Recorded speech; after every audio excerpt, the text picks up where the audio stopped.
ఏపీలో scrub typhus దడ పుట్టిస్తోంది. రాష్ట్ర వ్యాప్తంగా 1600 ఈ స్క్రబ్ టైఫస్ కేసులు నమోదయ్యాయి. ఇప్పటివరకు 11 మంది చనిపోయారు కూడా. నిన్న కృష్ణా జిల్లాలో ఒకరు, అనకాపల్లి జిల్లాలో ఒకరు చనిపోయారు. తాజాగా విజయనగరం జిల్లా గజపతి నగరంలో చిన్నారికి వ్యాధి నిర్ధారణ అయింది. ఈ స్క్రబ్ టైఫస్పై అధ్యయనానికి వైద్య నిపుణులతో టాస్క్ ఫోర్స్ ఏర్పాటు చేసింది ప్రభుత్వం. అయితే కొన్ని చోట్ల ఎలాంటి సిమ్టమ్స్ లేకుండా ఈ వ్యాధి బారిన పడటం ఒకంత ఆందోళన కలిగిస్తోంది. రైట్, ఇదే అంశంపై అప్డేట్స్ మా కరెస్పాండెంట్ యుగంధర్ అడిగి తెలుసుకుందాం. యుగంధర్, చెప్పండి, prevention is better then cure అంటూ ఉంటారు. సో మనం చూసాం డయేరియా విషయంలో కూడా ప్రభుత్వం ఏ రకంగా అలసత్వం వహించింది, తద్వారా ఎంతమంది ఇబ్బందులు పాలయ్యారు. ప్రస్తుతం ఈ స్క్రబ్ టైఫస్ అనేది ఆందోళన కలిగిస్తున్న సిచ్యువేషన్ చూస్తున్నాం. మృతుల సంఖ్య కూడా పెరుగుతోంది. ఎలాంటి చర్యలు తీసుకుంటోంది వైద్య శాఖ? అప్డేట్ చెప్పండి.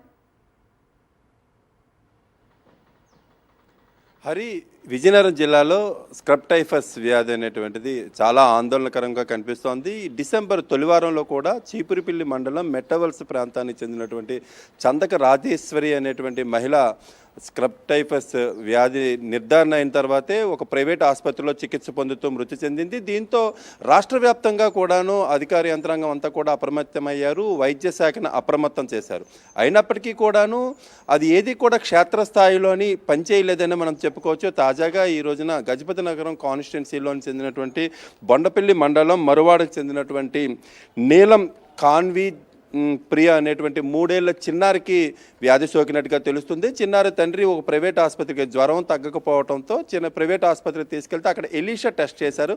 ఎలీషా టెస్ట్ చేస్తే దాన్ని స్క్రబ్ టైఫాయిడ్ పాజిటివ్గా నిర్ధారణ అయింది. అయితే తన వద్ద అంత డబ్బులు లేవని ఆయన నేరుగా గజపతినగరం సిహెచ్సికి తీసుకువెళ్లారు. సిహెచ్సిలో కూడా ఒకసారి విజయనగరంలోని ప్రభుత్వ ఆసుపత్రిలో మరోసారి ఎలీషా టెస్ట్ చేశారు. అప్పుడు కూడా రెండోసారి కూడాను పాజిటివ్ నిర్ధారణ అయింది.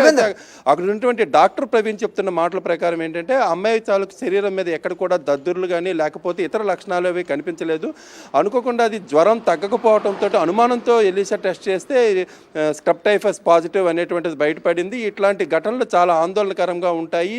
ఎటువంటి సిమ్టమ్స్ లేకుండాను నేరుగా పాజిటివ్ అయినట్టయితే ట్రీట్మెంట్ చేయడం కష్టమవుతుంది, ప్రాణాంతకం అవుతుంది అనేటువంటి ఆందోళన కూడా డాక్టర్లు వ్యక్తం చేస్తున్నటువంటి పరిస్థితి కనిపిస్తుంది.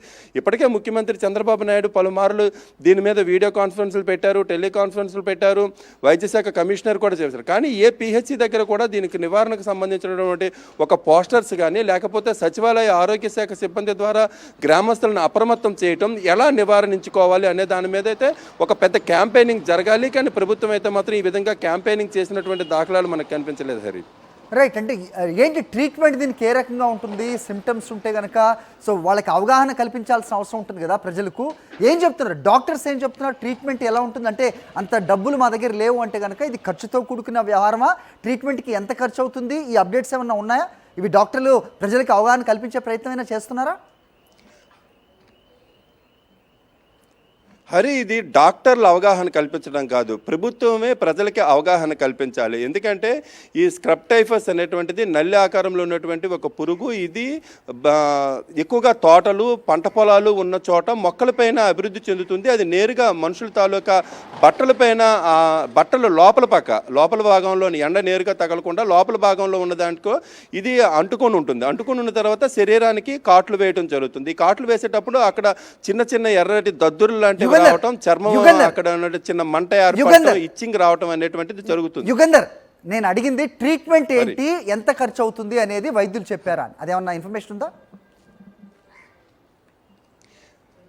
ట్రీట్మెంట్ అంటే ఇది సాధారణమైనటువంటి జ్వరమే, దీన్ని యాంటీబయాటిక్స్ తోనే తగ్గిపోతుంది అనేటువంటిది డాక్టర్లు చెప్తున్నారు. ఏమంత లక్షల్లోనే వేలల్లోనే ఖర్చు అయ్యేటువంటిది కాదు. కానీ ముందస్తుగా తెలియాలి, శరీరం మీద సిమ్టమ్స్ ఎప్పుడైతే అబ్జర్వ్ చేస్తారో అప్పుడు మాత్రమే చేయాలి అనేటువంటిది డాక్టర్లు చెప్తున్నారు. ఇది వేలల్లో ఖర్చు అయింది అని మాత్రం చెప్పట్లేదు. హరి, ఆల్రైట్.